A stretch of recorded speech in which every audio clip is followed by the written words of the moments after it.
Olá! Não virei pirata, mas meu olho está ruim. Ultimamente sempre tenho algum problema. Mas nada se compara com o que aconteceu com o protagonista da análise psicológica de hoje, Charlie Sheen.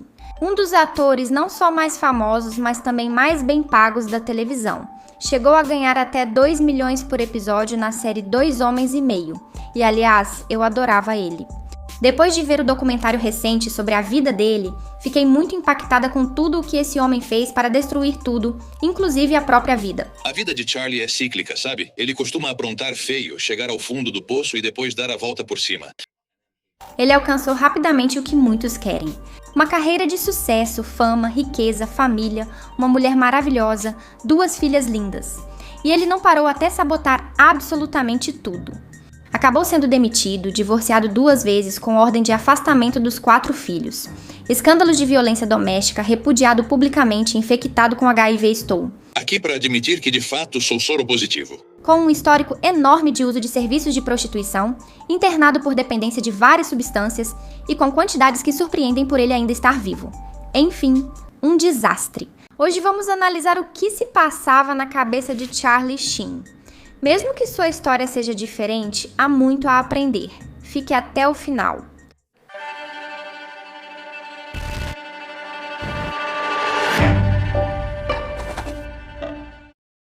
Vamos começar pela sua personalidade aditiva. Seu nome original é Carlos Irving Esteves. Ele nasceu em 1965 em Nova York e nasceu clinicamente morto, mas conseguiram reanimá-lo. Daí vem seu segundo nome, Irwin, do médico que o salvou. E na verdade é daí também que vem Cláudia Nicolasa. Não nasci morta, mas tive complicações que me deixaram em alto risco por alguns dias. Um médico chamado Nicolás ajudou muito minha mãe. Nicolasa, para mim, simboliza vida. Se quiserem, podemos falar sobre isso depois. Sobre o Charlie, não sou especialista em psicologia perinatal, então comentarei apenas superficialmente. Alguns estudiosos do trauma perinatal falam sobre o que chamam de padrão de sobrevivente. Adultos que sentem de forma inconsciente que não deveriam estar aqui e que, por isso, vivem com uma mistura de culpa, desafio e urgência vital. Um corpo acostumado ao estado de alerta, que associa a calma ao perigo e busca intensidade e até situações extremas para se sentir vivo.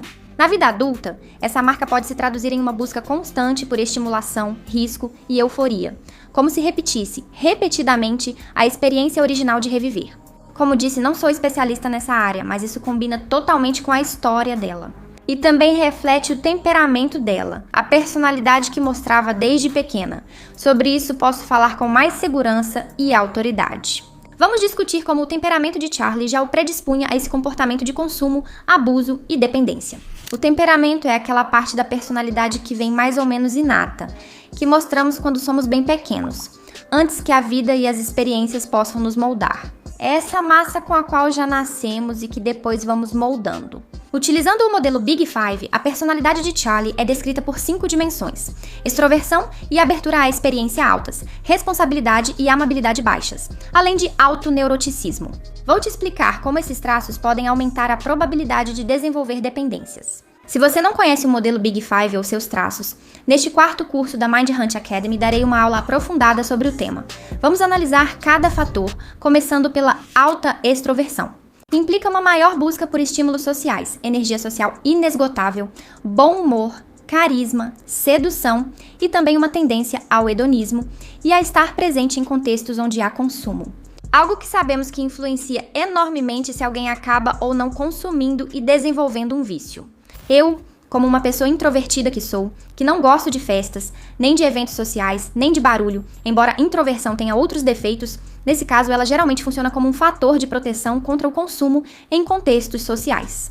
Por outro lado, sabemos que pessoas muito extrovertidas se sentem motivadas por recompensas, ou seja, elas se movem para obter prazer, por aquilo de bom que podem conseguir. Mas elas não se mobilizam tanto pelo que de ruim podem evitar, ou seja, pelos castigos ou pelas consequências negativas. Isso faz com que os extrovertidos tendam a minimizar os riscos. Em termos coloquiais, isso faz com que sejam otimistas demais às vezes. Em termos de neurociência, a extroversão é, no geral, um amplificador do circuito de recompensa dopaminérgico, algo que também está muito relacionado com os vícios. Segundo fator, a abertura à experiência. Esse traço gera curiosidade, necessidade de explorar, tendência a experimentar novas sensações, menos conformismo moral, vontade de transgredir, sair da caixa. Sentir essa fascinação pelo incomum, pelo extremo e até mesmo pelo proibido. Esse viver intensamente, querer experimentar tudo, querer saborear tudo. Evidentemente, esses traços de personalidade são dimensionais. Quanto mais forte o traço, mais extremos podem ser esses comportamentos. Terceiro, baixa responsabilidade ou baixa conscienciosidade. Faz com que você seja mais impulsiva, que não reflita sobre quais são as consequências dos seus atos. Que você tenha menos autocontrole, paciência, organização e hábitos piores, além de ser mais imediatista. Esse priorizar como você se sente agora e o que você quer agora versus o que pode acontecer. Depois, se você toma essa decisão, esse traço em Charlie vai continuar se fortalecendo cada vez mais, porque como veremos depois, apesar dos seus comportamentos prejudiciais e patológicos, ele nunca sofria consequências negativas. Ninguém colocava limites nele. Em quarto lugar, o neuroticismo. Isso pode fazer com que a pessoa recorra a substâncias para se regular de forma externa. Essas emoções negativas, esse mal-estar, essa ansiedade, esses pensamentos negativos. Recorrer a substâncias para evitar o seu desconforto. E em quinto lugar, a baixa amabilidade faz você pensar mais nas suas próprias necessidades e nos seus próprios objetivos, em vez das necessidades e pensamentos de outras pessoas. O que pode te tornar mais egoísta e ferir outras pessoas. Em conclusão, se analisarmos a personalidade que Charlie já demonstrava desde pequeno, já podemos identificar um organismo com maior predisposição ao consumo e às dependências, com dificuldade para ficar consigo mesmo, para se autorregular, para estar em calma, em quietude, em normalidade, que precisa de estímulos e sensações cada vez mais intensos e mais extremos, pois caso contrário se entedia, sente-se vazio e não mede as consequências nem quem pode prejudicar ao redor. Você já conhece a essência de Charlie. Agora veja como suas primeiras experiências o moldaram. Ele é filho da artista Janet Templeton e do ator Martin Sheen, que, aliás, não só atuaria ao lado dele em várias produções, mas também lutou durante anos para salvar seu filho do vício em drogas. Como pode ver, Charlie cresceu em um ambiente onde talento, fama e reconhecimento eram quase uma moeda corrente na família. Desde pequeno, ele esteve cercado de câmeras, holofotes, figuras conhecidas. Em casa, respirava-se arte, fama, admiração. Seu pai era um ídolo muito respeitado e seus irmãos também seguiam o caminho do cinema. Mas Charlie, ou melhor dizendo, naquela época ainda, Carlos, permanecia nas sombras. Era uma péssima estudante, reprovava em tudo, muito rebelde, impulsiva. Nem sequer terminou o ensino médio, acho que até foi expulsa. Mas socialmente era carismática, extrovertida, sedutora, magnética e logo começou a frequentar festas, beber álcool. Charlie, nesse contexto de fracasso escolar, decidiu apostar no mundo da cultura e, para isso, usou a mesma estratégia que seu pai. Seu pai, Martin Sheen, na verdade se chamava Ramon Esteves, já que tinha ascendência espanhola, e em Hollywood, um nome espanhol naquela época talvez não fosse tão bem aceito. Então, ele usou Martin Sheen como nome artístico. Charlie, também buscando essa aceitação e essa porta garantida para o sucesso, adotou esse sobrenome artístico. Ele decidiu deixar de se chamar Carlos Esteves para se chamar Charlie Sheen, e dessa forma, simbolicamente, decide renunciar ao seu eu original, ao seu eu real, e abraçou seu eu popular, seu eu artístico. Seu irmão, o ator Emílio, manteve o sobrenome Esteves, valorizando suas origens e autenticidade, enquanto Charlie buscou validação pública e imagem de sucesso, e conseguiu. Não vou fazer um resumo de todas as suas atuações e sucessos. O que nos interessa aqui é que ele praticamente conseguiu de primeira. Ele não passou por aquele processo típico de frustração, de tentativa e erro, enquanto tenta alcançar um objetivo. Ele não viveu a rejeição, não teve de ouvir um não como resposta. Ele não viveu o que é ir melhorando aos poucos, se superando, crescendo, aprendendo. Ele não viveu o que é sentir orgulho dos seus passos, dos seus avanços, da perseverança. Com 18 anos, ele decidiu ser ator e simplesmente arrasou. Aos 25 anos, ele já tinha gravado 2 filmes famosíssimos, Platoon e Wall Street, e já tinha se consolidado como um ator de referência. Mas logo ele começou a ser conhecido não só pelo seu trabalho, mas também pelos seus escândalos. Na mídia, falava-se sobre suas festas malucas, seus relacionamentos turbulentos, escândalos sexuais, seu consumo intensíssimo de drogas e idas e vindas na reabilitação. De monte, álcool, ácido, poppers, ecstasy. Nessa vida de excessos, ela não só colocava em risco sua imagem e reputação pública, mas também chegava a colocar em perigo seu trabalho como atriz. Chegar atrasada às gravações, faltar aos ensaios, aparecer bêbada ou chapada, como se de certa forma seu trabalho não importasse para ela. E é que, do ponto de vista psicológico, conseguir o que você quer de uma forma tão fácil e tão rápida, embora seja algo que todos desejaríamos porque ninguém gosta de passar por aquela fase do esforço, na qual a realidade se impõe, isso pode ser algo perigoso. Se você não passa por isso, não valorize os momentos de dificuldade, incerteza e rejeição, que podem ser perigosos. Você não tem uma imagem mental do valor daquilo que você tem, do quanto custa e do que perderia se perdesse. E isso é uma realidade. Quando algo não nos custou esforço para conseguir, geralmente tratamos com menos respeito e carinho. Outro ator teria que ter passado por dificuldades para conseguir o que Charlie tinha.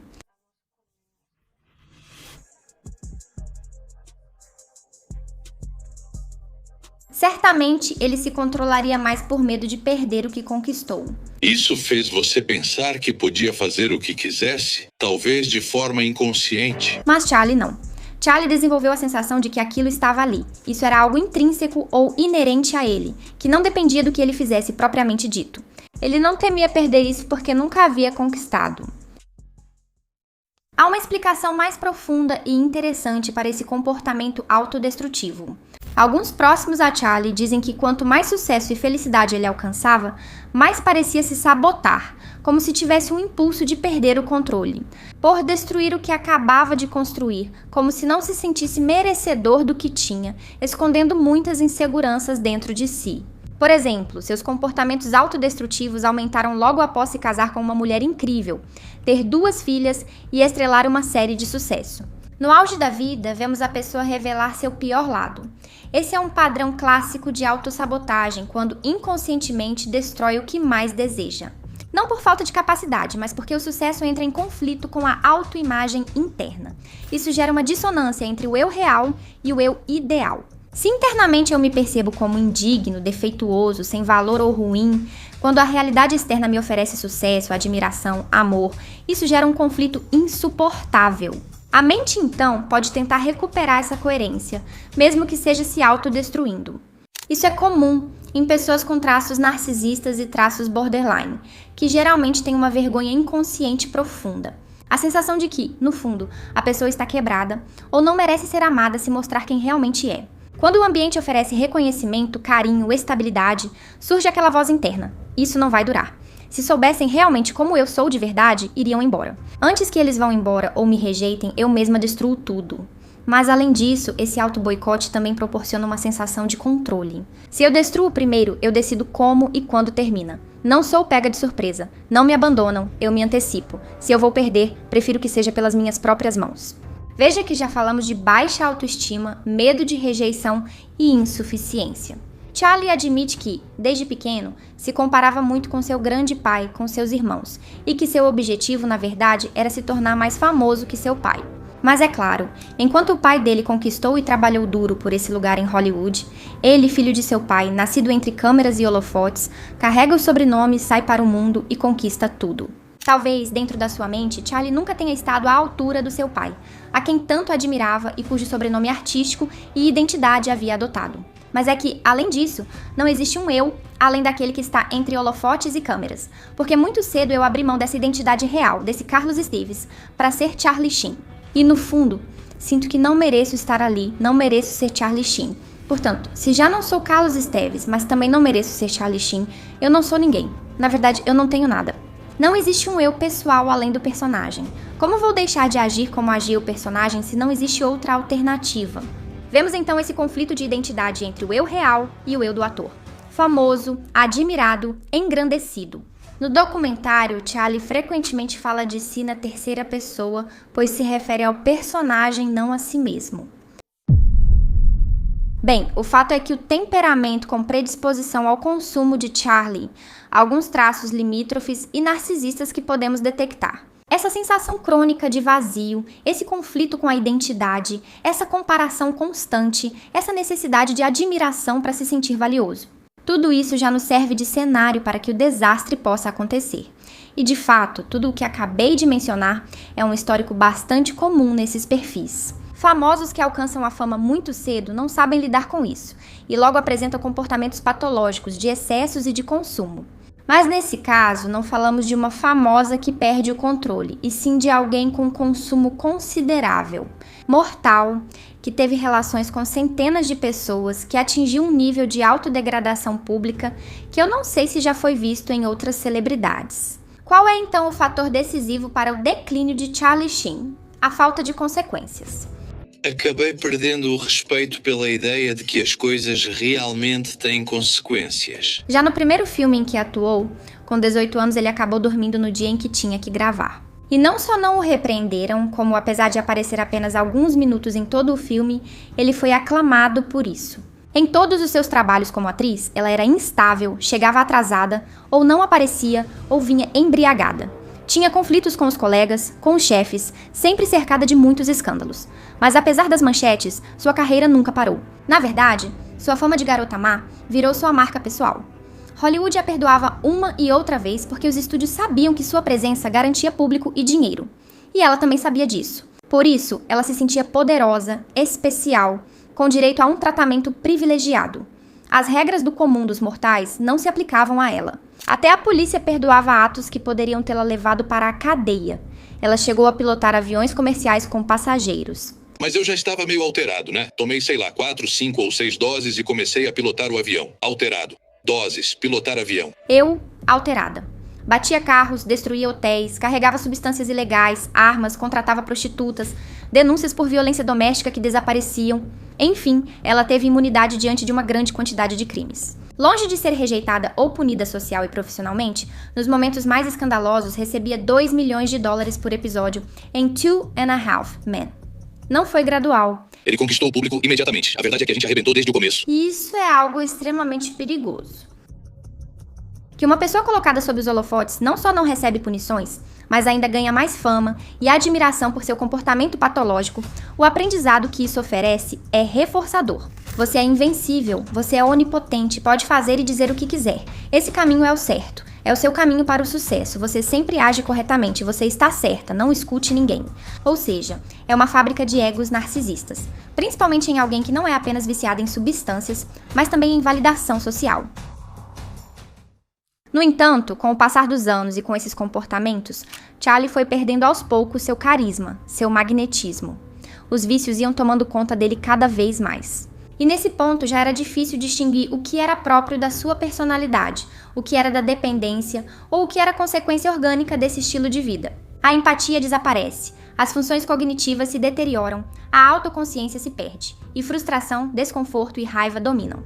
É difícil corrigir e mudar de rumo quando as emoções estão anestesiadas. Segundo Charlie, ao longo da vida dele, podemos ver como as substâncias, em vez de serem uma busca por sensações extremas, passaram a ser um refúgio, uma forma de anestesiar sua dor, sua vergonha, sua culpa. Na verdade, vemos como ele passou de consumir em festas para fazê-lo sozinho no quarto com segurança do lado de fora, ou pedir ao traficante para ir à sua casa e assistir TV enquanto usavam. Percebe-se que o papel das substâncias passou do prazer ao silêncio psicológico. É como se as substâncias fossem o lugar seguro dele, algo que está sempre ali, que é previsível, que ele pode controlar, que não o julga. Ele começa aos poucos a trocar pessoas por substâncias. Ele continuaria assim, enquanto seu eu ator e bem-sucedido permitisse manter esse modo de vida desconectado da realidade emocional. Em 2011, no entanto, veio a primeira imposição de limites e o início da ruptura. Ele foi demitido de 2,5 homens, finalmente por causa da quantidade de escândalos. Eu, fã da série, vi ela sumir e depois colocaram o Ashton Kutcher. Como espectadora, não gostei, mas como psicóloga, entendo que foi necessário. No entanto, já era tarde para impor limites. O alter ego de Charlie já tinha se engrandecido, se endeusado, desenvolvido fortes traços narcisistas, e ele reagiu esbravejando. Criticou o produtor, chamou a série de porcaria e afirmou que nunca esteve à sua altura. Depois, fez sozinho uma turnê midiática que virou um espetáculo mundial. Dava entrevistas frenéticas, falava que tinha sangue de tigre, que um cérebro normal não consegue compreendê-lo, que ele tem capacidades cognitivas superiores. Eu dizia que tinha sangue de tigre. Ele se descrevia como um ser superior, como alguém imparável. Proclamava sua onipotência, se autodenominava Rockstar from Mars, de Marte. Ele demonstrava verborragia, estava muito agitado, muito nervoso, não dormia, tinha um comportamento desorganizado. Alguns sugeriam que Charlie poderia ter transtorno bipolar e que estava em uma fase maníaca. Mas como eu te disse antes, a essa altura da vida, já era difícil distinguir o que era Carlos Esteves, o que era Charlie Sheen, o que era o vício, o que eram os efeitos orgânicos de suas ações. Mas, em termos gerais, esse comportamento que surgiu em Charlie pode ser entendido como um mecanismo maníaco defensivo diante de uma vergonha insuportável. Ao sentir que perde valor ou poder, o que ele faz é se colocar acima de todos. Eu não estou doente, ninguém me entende porque sou superior. E preste atenção à palavra que usei, maníaco. Ou seja, já se percebe um certo ponto de ego, uma ruptura com a realidade. Algo extremamente comum quando estamos falando de consumo de substâncias. Diariamente pensamos, será que hoje vamos perdê-lo? E é que Charlie já não estava apenas desconectado da sua realidade emocional, evitando e se afastando das suas emoções, mas agora também estava um pouco desconectado, não sei até que ponto, da realidade externa e tangível. Ele não tinha consciência do que dizia, fazia coisas sem sentido. Às vezes as pessoas riam do comportamento dele, ele era um meme ambulante e via isso como algo prestigioso. Enfim, era o colapso ao vivo de uma das figuras mais populares de Hollywood. E logicamente o público continuava reforçando isso. Como eu te disse, a internet o transformou em meme. Suas frases delirantes viralizavam. Ele era a pessoa mais seguida no Twitter e as emissoras continuavam entrevistando como se ele fosse um show ambulante. Não importava o quanto ele afundasse, Charlie Sheen continuava sendo lucrativo. Charlie estava se tornando uma versão mais degenerada, mais desorganizada, mais doente, ainda mais lamentável. E pouco a pouco os aplausos começaram a se transformar em vaias. O público se cansou dos seus delírios, suas turnês não faziam sentido e finalmente vieram as críticas e a rejeição social. E como acontece em muitas ocasiões, as melhores oportunidades vêm após as rupturas e as crises. Muitas pessoas, especialmente essas estruturas narcisistas limite, só conseguem ter esse insight, essa percepção, quando o ambiente finalmente as confronta com um limite real. Uma perda de emprego, uma separação, a perda de um ente querido, uma doença, uma crise de reputação, qualquer coisa que durante anos tenha permitido que você se mantivesse nesse estado de negação. E que agora, como isso caiu, como desapareceu, você precisa encarar o vazio e começar a mudar a forma como estava funcionando. O ponto de virada chegou então em 2015, Charlie Sheen apareceu na televisão para revelar que era soropositivo. É a primeira vez que você fala publicamente sobre ter tido relações com homens e essa situação. Ele confessou que durante anos foi extorquido para manter seu segredo em segurança, mas estava exausto e queria tornar isso público. Vemos nesta entrevista uma atitude muito diferente, e é o primeiro momento em que ele se mostra vulnerável e real. E Charlie disse que se sentiu muito aliviado após revelar seu segredo. Desde então, ele iniciou um processo gradual de afastamento dos holofotes da mídia. Em termos psicológicos, ele começou a renunciar a esse alter ego narcisista, grandioso e ousado midiático que havia criado. E começou a se reconectar e a reparar sua identidade real, sua vida pessoal. Mas percebeu que esse processo era incompatível com a manutenção de seus hábitos de consumo. E pouco a pouco foi se desintoxicando, e foi aí que ela se deparou de frente com a realidade. E que realidade? 2 divórcios, ter perdido a infância dos filhos, ter recebido uma ordem de restrição em relação a eles, ter contraído HIV, sofrer humilhação social. A família e os amigos dela, embora nunca tenham desistido e sempre tenham lutado e permanecido ao lado dela, obviamente sofreram muito durante todos esses anos. Mas muito mesmo. Algo de que Charlie, até então, acho que não tinha plena consciência.